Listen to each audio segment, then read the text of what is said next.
Hi hello ఎలా ఉన్నారు? I hope great. అవునండి, గ్రేట్గా ఉండాలి. మీ రోజు ప్రతిరోజు ప్రశాంతంగా పవిత్రంగా భగవంతుడి ధ్యానంలో గడపాలని మనస్ఫూర్తిగా కోరుకుంటున్నాను. ఈ 2026 అనేది కొంచెము ట్విన్ ఫ్లేమ్స్ వాళ్ళకి కత్తి మీద సాములాగానే గడుస్తూ ఉంటుంది. దయచేసి ఓర్పు సహనంతో జీవితం మీద ఆశ ఉన్నా లేకపోయినా భగవంతుడి మీద నమ్మకంతో నడవగలరని మీకు అందరికీ చెప్పుకుంటూ నేను కూడా ముందడుగు వేయాలని మీ ఆశీస్సులతో నేను ముందుకు వెళ్ళాలని కోరుకుంటున్నాను. ఫస్ట్ కార్డ్స్ తీస్తాను. మీ మనసులో వ్యక్తి రాత్రంతా మీ గురించి ఏం ఆలోచించారు, ఇప్పటివరకు కూడా ఎలా తప్పించారు అనేది తెలిసిపోతుంది రీడింగ్లో. మీ మనసులో వ్యక్తి పేరు 3 సార్లు తలుచుకోండి, తన రూపాన్ని విజువలైజ్ చేసుకోండి. అప్పుడే రిజిగ్నేట్ అవుతుంది. క్లెయిమ్ చేస్తేనే మీకు పాజిటివ్ అనేది అవుతుందండి. లేకపోతే అలా చూసి వదిలేస్తే I can't do anything, just నేను వదిలేయడం అవుతుంది. ఓకే, కళ్యాణం వచ్చింది, మంచి కార్డ్ వచ్చింది, వెరీ నైస్. అంటే 2025లో ఎవరైతే కలిసారో ట్విన్ ఫ్లేమ్స్ వాళ్ళకి కళ్యాణం అనేది కంపల్సరీ ఉందని మీకు నిన్న కూడా నేను చెప్పడం జరిగింది, రైట్? ఓకే, మీరు ఎంతగానో ఎన్నెన్ని టారోస్ రీడింగ్స్ చూస్తారండి? నేను మీ అందరూ అంటే చాలామంది అంటూ ఉంటారు, అక్క నేను టారోస్ రీడింగ్ చాలా చూస్తూ ఉన్నాను, వీళ్ళ దగ్గర డబ్బులు పోగొట్టుకున్నాను, వాళ్ళ దగ్గర డబ్బులు పోగొట్టుకున్నాను. ఇది 3వ వ్యక్తి 4వ వ్యక్తి, అవన్నీ వ్యక్తులు అనే నేను నిన్న మీ అందరి కోసము నేను కొన్ని రీసెర్చ్ చేయడం జరిగింది. లేడీస్ ఎవరైతే మన దాంట్లో ఒకరి గురించి నేను చెప్పడం నాకు నచ్చదు. కాకపోతే నేను ఏం చెప్తున్నానంటే మీ ఎనర్జీ పాడు చేసుకోకండి. ఎక్కడైతే పాజిటివ్ ఎనర్జీ ఉంటుందో అక్కడే వినండి. 10 సార్లు మీరు 10 విన్నారంటే మీ బుర్ర కదా, అది ఆల్రెడీ ప్రాబ్లంలో ఉంటుంది. అది బుర్రలో ఇంకా ప్రాబ్లమ్ని పడేస్తే మీ మీద మీకే దయ లేకపోతే మిమ్మల్ని ఎవరు కాపాడుతారు? Okay, god bless you everyone. కాకపోతే మన కార్డ్స్ మనం రీడింగ్ చూద్దాము. ఇవాళ ట్విన్ ఫ్లేమ్స్ ఎవరైతే ఉన్నారో వాళ్ళకి కళ్యాణం కంపల్సరీ ఉందని వచ్చింది. మకరం రాశి వాళ్ళకి కంపల్సరీ కళ్యాణం ఉందండి. మీ డిఎం అనే ఎవరైతే ఉన్నారో లేడీస్లో ఉన్నా జెంట్స్లో ఉన్న వాళ్ళు మీ దగ్గర కంపల్సరీ తనకున్న ప్రాబ్లమ్స్ అన్ని పక్కన పెట్టి మీ దగ్గర రావడానికి కంపల్సరీ చూస్తున్నారు. ఎందుకంటే రాత్రి మగళ్ళు మిమ్మల్ని మేనిఫెస్ట్ చేస్తున్నారు. మీరు కావాలి, మీరు లేకపోతే వాళ్ళకి ఊపిరాడతలేదు, అక్కడ దాకా వచ్చేసింది అదనమాట. ఈ ట్విన్ ఫ్లేమ్ జర్నీలో ఎప్పుడైతే డిఎఫ్ ఇన్నర్ వర్క్ చేస్తుందో భగవంతుడు డిఎంని ఊపిరాడకుండా చేస్తారు. అది ఇక్కడ కాన్సెప్ట్, ఓకేనా?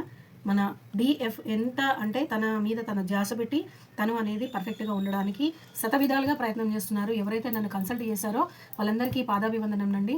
పెద్దవాళ్ళైనా చిన్నవాళ్ళైతే నన్ను ఆశీర్వదించండి, పెద్దవాళ్ళైతే ఆశీర్వదించండి, చిన్నవాళ్ళైతే ఒక బ్లెస్ యూ అని చెప్పండి. చాలు, నాకు అంతకంటే ఇంకేం లేదండి మీ దగ్గర నుంచి.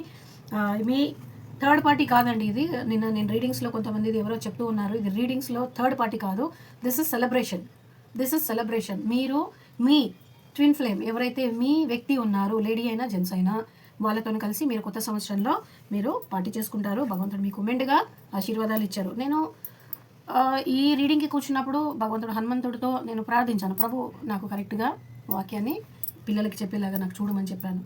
ప్లీజ్ అండి, మీరు 10 టారోస్ రీడింగ్లు చూడకండి. సబ్స్క్రైబ్ చేసుకుంటూ పోతుంటే కూడా వాళ్ళకి డబ్బులు వస్తాయా లేదా నాకు తెలియదు, కానీ మీ బుర్ర మాత్రం పాడుతుంది. దయచేసి నాకు సబ్స్క్రైబ్ చేసినా చేయకపోయినా పర్లేదు, నాకు ఇది సోల్ మిషన్. నేను దీనిపైన ఆధారపడి బతుకుతానని నాకు అస్సలు లేదు. ఎవరైనా కాల్ చేసినాక కూడా నా కాలర్స్ ఎవరైతే నాకు కాల్ చేస్తారో వాళ్ళు మనస్ఫూర్తిగా నన్ను దీవించి, అక్క నీలాగా రీడింగ్ ఇప్పటికే ఎవరు చేయలేదు, నువ్వు ప్రతి ఒక్క కార్డుకి మా లైఫ్లో జరిగింది, జరుగుతుంది, జరగబోయేది చెప్తున్నావు, థ్యాంక్ యూ వెరీ మచ్ అని అంటారు. నందిని గారు, దానికి మీకు కూడా రిజిగ్నేట్ అవుతారు కదా మీరు, అంతేనా? మీరు కూడా అదే అన్నారు, చాలామంది అదే అన్నారు. నేను ఏంటంటే ప్రాక్టికల్గా ఉండండి. ఇంకోటండి మెయిన్, నాకు నిన్న శ్రీను గారు అని కామెంట్ చేశారు, అక్క నువ్వు జస్ట్ లేడీస్ కోసమే చెప్తున్నావు, జెంట్స్ కోసం చెప్పవా? Brother, I'm very sorry. DF అంటే పార్వతీ తత్వము జెంట్స్లోనే ఎక్కువ ఉంటుంది నాన్న. నీకు మెసేజ్ రాసిన నేను, ఒకసారి చూసుకోండి. ఒకవేళ అర్థం కాకపోతే వాట్సాప్లో కూడా మీరు డౌట్ క్లియర్ చేసుకోవచ్చు. ఎందుకంటే డౌట్తో చూస్తే మీకు అర్థం కాదు, అర్థమైందనుకుండా మీరు డౌట్తో రీడింగ్ చూసారనుకో అర్థం కాదు. డిఎఫ్ అనేది పార్వతీ తత్వం, డిఎం అనేది శివుడి తత్వం అన్నమాట. ఇది దీనిలో ట్రాన్స్జెండర్స్ కూడా ఉంటారు, జెంట్స్ ఉంటారు, లేడీస్ ఉంటారు. నన్ను తిట్టినా పర్వాలేదు, ఎందుకంటే నిజం నిక్కసు ఉంటుంది కాబట్టి, గట్టి ఉంటుంది కాబట్టి ఉన్నదే నేను చెప్తాను. అబద్ధం చెప్పి మిమ్మల్ని మభ్యపరచడం నాకెందుకు? మభ్యపరచడానికి నేను ఈ ఛానల్ పెట్టలేదు. నిజం నిష్ఠూరంగా ఉంటుంది కాబట్టి, గట్టిగా ఉంటుంది కాబట్టి నేను గట్టిగానే చెప్తాను. డిఎఫ్ అనేది పార్వతీ తత్వము, అది జెంట్స్లో కూడా ఉంటుంది బాబు. శ్రీను గారు, నిన్న మీరు అన్నారు, అక్క మీరు లేడీస్ కోసమే చెప్తున్నారు. నో నాన్న, డిఎఫ్ అంటే పార్వతీ తత్వము. జెంట్స్లో ఉన్న వాళ్ళు నా దగ్గర చాలామంది క్లయింట్స్ ఉన్నారు. గొడగొడ చిన్నపిల్లలాగా ఆడపిల్లలాగా ఏడుస్తుంటారు, ఎందుకంటే లోపల పార్వతీదేవి శివుడు కోసము తప్పిస్తుంది అనమాట.